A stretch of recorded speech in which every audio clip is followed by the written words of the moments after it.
Hi అండి. ఇదేంటో తెలుసా అండి?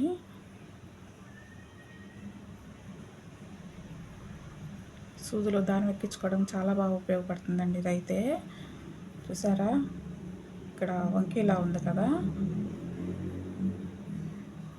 చివరైతే వంకీలా ఉంది కదండి. దీన్ని ముందుగా ఈ విధంగా సూదిలో పెట్టుకొని, సూదిలో పెట్టి దారాన్ని ఈ విధంగా రింగిలా చేసుకుని, సరే ఈ విధంగా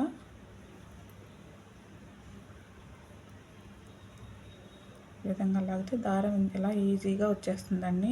అసలు కష్టపడాల్సిన అవసరం లేకుండా సూదిలో దారం అయితే ఎక్కించుకోవచ్చు. ఇది ఉంటే ఇవి వచ్చేసి మేము అమెజాన్లో తీసుకున్నామండి. ఒక ప్యాక్లో 8 అయితే వచ్చినాయి. చాలా బాగా ఉపయోగపడుతున్నాయండి. Thank you for watching.